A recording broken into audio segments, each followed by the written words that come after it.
Hello दोस्तों, मैं प्रवीण छौकर आपके अपने YouTube channel brain teaser true learning में आपका स्वागत करता हूं। देखिए, ये हमारी साइकोलॉजी की सीरीज को आगे बढ़ाते हुए मैं आज आपको पढ़ाऊंगा अनुकूलित अनुक्रिया का सिद्धांत। तो बिना समय बिताए मैं आगे बढ़ता हूं। अनुकूलित अनुक्रिया का सिद्धांत। देखिए, सबसे पहले ये कुछ नाम होते हैं जिसमें अनुकूलित अनुक्रिया सिद्धांत के जो नाम बदल कर भी जो आ जाता है। सबसे पहले अनुकूलित अनुक्रिया सिद्धांत को अनुबंधित अनुक्रिया भी कह सकते हैं, पारंपरिक अनुकूलन भी कह सकते हैं, प्राचीन अनुबंधन भी कह सकते हैं, सहज अनुक्रिया भी कह सकते हैं, शास्त्रीय अनुबंधन भी कह सकते हैं, संबंध प्रत्यावर्तन भी कह सकते हैं और संबंध अनुक्रिया भी कह सकते हैं।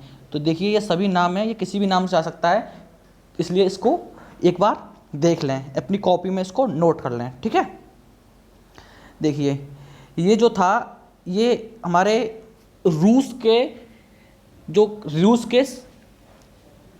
शास्त्री थे, जो चिकित्सक थे, क्रियाशास्त्री, शरीर क्रियाशास्त्री थे, चिकित्सक थे, जिनका नाम था इवान पेट्रोविच पावलोव। यानी कि ये किसने दिया था? इवान पेट्रोविच पावलोव द्वारा।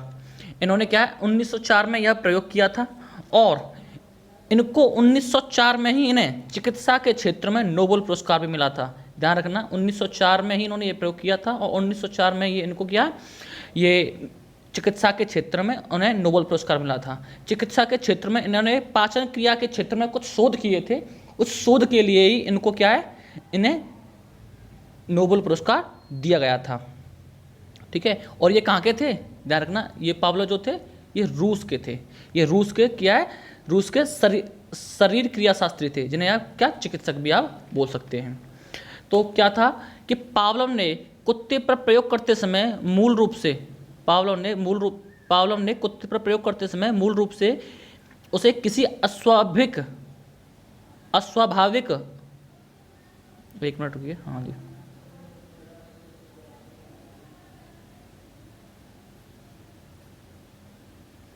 अस्वाभाविक उद्दीपक के साथ अनुकूलित करने के लिए किया था। इसलिए इनके प्रयोग 3 चरण में। देखिए, कुछ मैं पहले कुछ वर्ड बता देता हूँ, स्वाभाविक, अस्वाभाविक, उद्दीपक और अनुद्दीपक, ये ऐसी चीज़ बता देता हूँ। स्वाभाविक, देखिए सबसे पहले वर्ड आता है स्वाभाविक। स्वाभाविक का मतलब जो वास्तव में हो रहा है ना, रियल लाइफ में हो रहा है ना। अस्वाभाविक जो इमेजिनरी है, अस्वाभाविक है ना। और एक होता है उद्दीपक।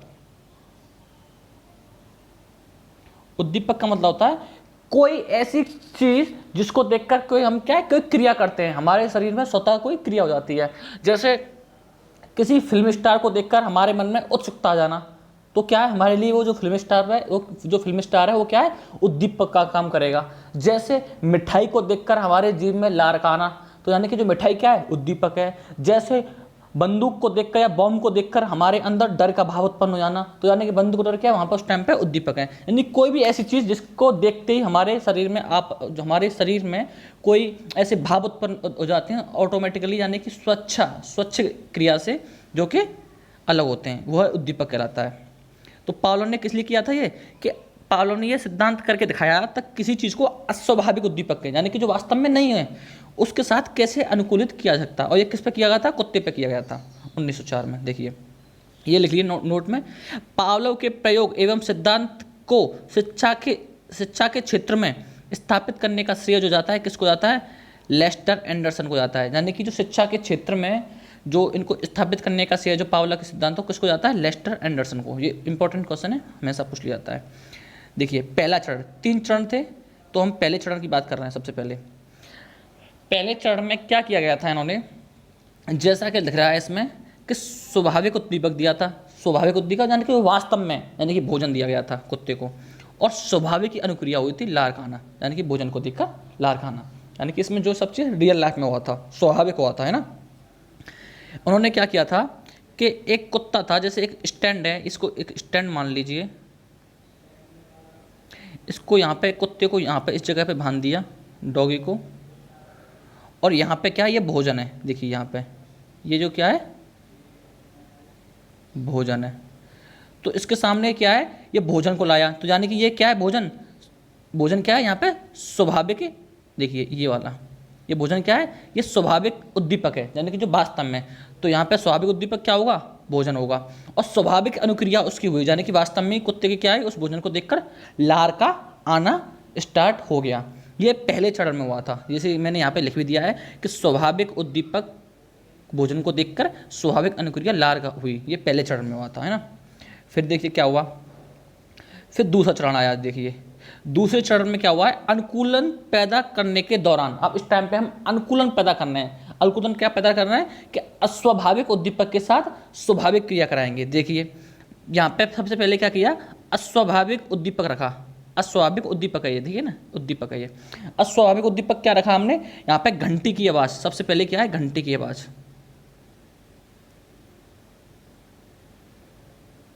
घंटी की आवाज़ उसको दिखाई। और स्वाभाविक उद्दीपक क्या दिया उसको हमने, स्वाभाविक उद्दीपक भोजन दिया। लिख लेना इन चीज़ों को, एक बार लिख के पढ़ोगे और समझ में आ जाएगा। और स्वाभाविक अनुक्रिया हुई, क्या हुई, लार आ गई, कुत्ते के मुंह में लार आ गई।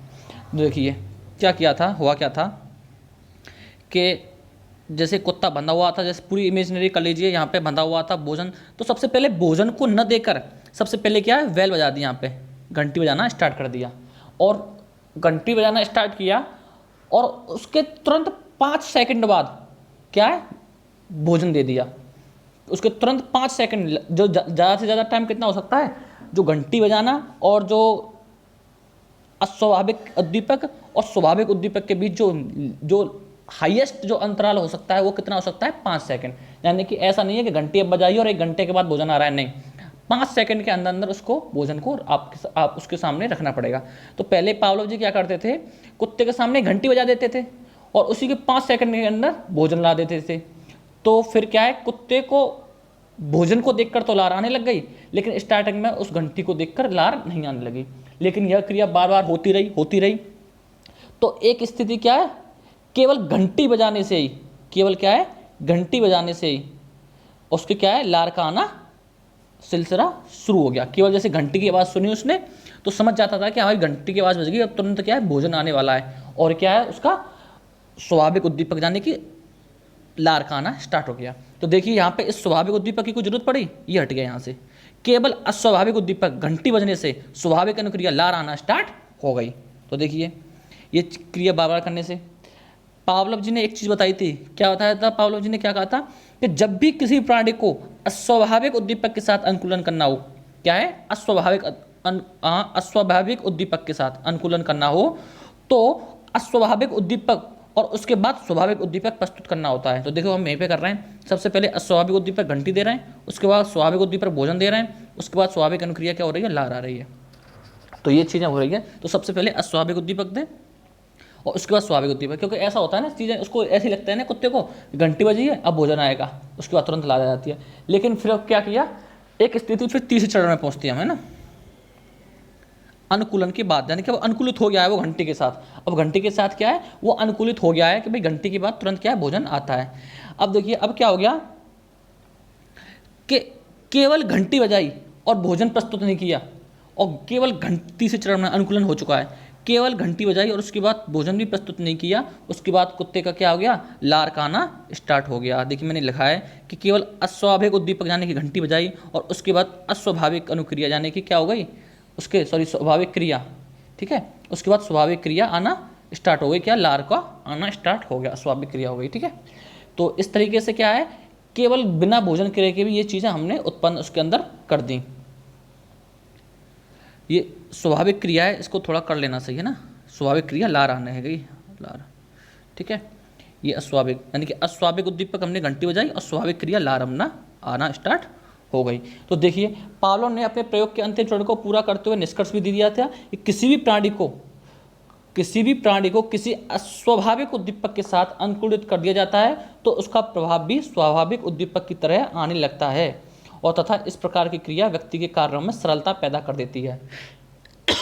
मानी इससे उन्होंने क्या निकाला कि कोई चीज़ हार्ड है उसको अगर तुम बार बार करोगे, यानी कि अस्वाभाविक चीज़ भी है, तो यानी कि वो चीज़ है भी नहीं, इमेजिनरी, उससे केवल तुम्हारा कोई मतलब भी नहीं है, उससे भी क्या है, जब कुत्ते को देखो लार आना हो गई बैल से, तो ऐसा हो सकता है। तो हमारी चीज़ों में अगर उसको रिपीट करेंगे, बार बार अनुकूलित करेंगे, चीज़ों के साथ अनुकूलित होंगे और बार बार अनुक्रिया करेंगे, तो क्या चीज़ों को सरलता प्राप्त हो जाती है। तो तो शिक्षा के क्षेत्र में संकेत अधिगम के लिए पावलोव का सिद्धांत महत्वपूर्ण है। इसी सिद्धांत के आधार पर शिक्षण सहायक सामग्री उपयोग की जाती है। जो शिक्षण सहायक सामग्री जो उपयोग की जाती है वो इसी के आधार पर प्रयोग की जाती है। तो देखिए मैं अपना वीडियो यहीं पे करता हूँ। आपने देखा होगा यहाँ पे कैसे अस्वाभाविक उद्दीपक के साथ भी हमने कुत्ते को स्वाभाविक क्रिया करवा दी, लार उसको दिला दी। कैसे कैसे दिलाई मैंने आपको पूरा बता दिया।